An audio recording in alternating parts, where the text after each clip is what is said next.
The winter rain hammered the glass rooftop of Silverline Tech headquarters, a towering monument of steel, money, and ambition. But tonight, its halls trembled with a terror no one inside had ever imagined. The lobby lights flickered, guards shouted, alarms rang. Yet in the middle of that chaos stood a man who looked painfully out of place. A single dad, clothes worn from construction work, face tired yet calm, holding his trembling 8-year-old daughter close to his chest. Her name was Lila, small, fragile, breathing in short bursts as she gripped her father's shirt. And above her tiny head pressed a cold black gun barrel, held by a desperate, shaking man whose life had unraveled far too quickly. "Don't move or she dies." The gunman screamed, his voice cracking under the weight of madness. People ducked behind desks, camera drones hovered silently, and all eyes were locked on the intruder who had stormed the building demanding to meet the CEO. The girl whimpered. The guards aimed their weapons. Executives peeked from glass offices. But the single dad, Ethan Cole, didn't flinch. His jaw tightened, but his eyes stayed steady, calm, unbroken, as though he carried storms inside him, far more violent than the one outside. The gunman shook the little girl again. "Tell your guards to back off," he demanded. Ethan raised one slow hand, shielding Lila with his body. "Everyone, lower your weapons," he said softly. The head of security hesitated, whispering urgently, "Sir, he's unstable." "She's my whole world," Ethan replied, voice low but firm. "Do as he says." His calmness unnerved even the gunman. Before anyone could understand what was happening, the elevator chimed, and out stepped the one man everyone had been expecting. The legendary billionaire, Adrian Steele, CEO of Silverline Tech, feared by markets, worshipped by entrepreneurs, and known for firing people without blinking. Tall, pristine suit, emotionless eyes. He entered the lobby like a king who owned the air itself. But when he saw the gun near Lila's head, his face lost all color.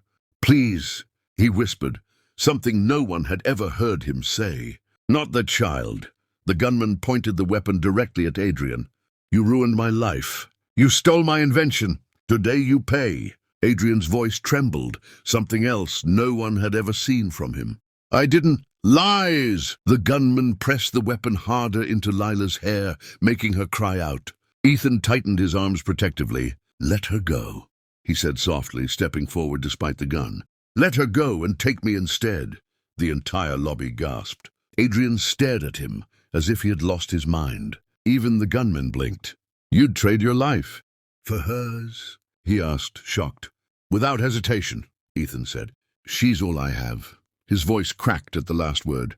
He gently set Lila down, whispering, "Close your eyes, sweet pea. Daddy's here." Lila sobbed. "Daddy, don't—" "Shh."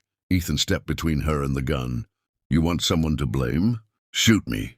The gunman's hands trembled violently, torn between rage, desperation, and confusion. Adrian took a cautious step forward. "Let the girl go," he pleaded. "And I'll give you anything. Money, lawyers, protection." "I lost everything," the gunman screamed. "I have nothing left." "You still have a choice," Ethan said, taking one more step. "And this child has a life ahead. Don't destroy it just because yours got shattered." His voice wasn't angry, it was compassionate, honest, painfully human. Something in the gunman cracked. His breaths became jagged, his grip loosened. I didn't want a kid involved." Ethan slowly reached forward. "Then end it. Let her walk away." The gunman's eyes filled with tears. He lowered the gun from Lila's head. But in that same second, click, the gun fired. A deafening echo filled the entire lobby. People screamed. Layla fell backward. Adrian froze in horror. And Ethan didn't fall. He didn't bleed. He didn't even blink. Instead, he caught the gunman's wrist mid-fire, twisted it with brutal precision, and shoved the weapon away as though he had trained for moments like this his entire life. The bullet had fired into the marble floor, saved only by Ethan's impossible reaction speed. In one motion, he swept the gunman's legs, pinned him to the ground, and disarmed him. The guards rushed in. The gunman screamed and thrashed, but Ethan didn't let go until the cuffs clicked. Lila ran into her father's arms, sobbing uncontrollably.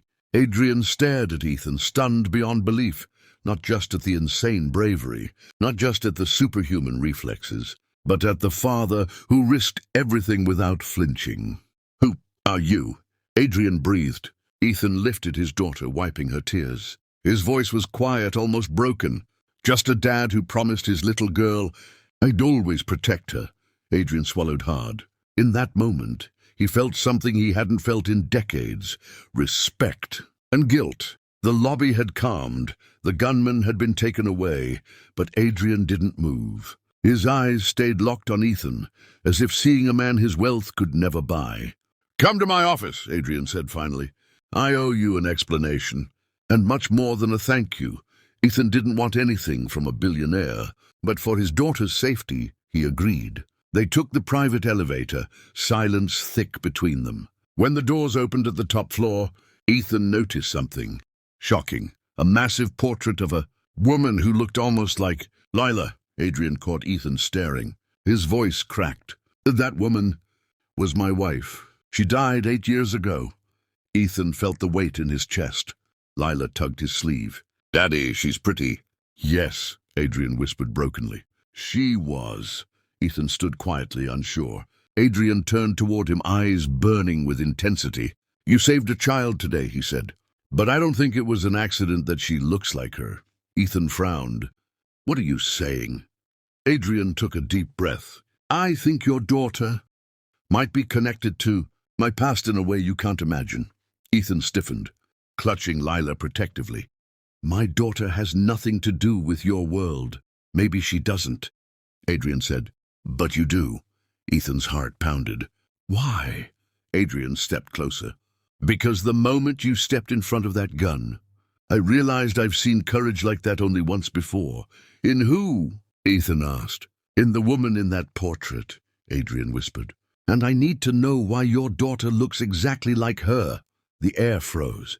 Ethan felt as if the whole world had stopped turning. Lila hid her face in his chest. And Adrian's final words sent a chill down his spine. "Because if I'm right, Lila might be the key to a truth I've been running from for 8 long years."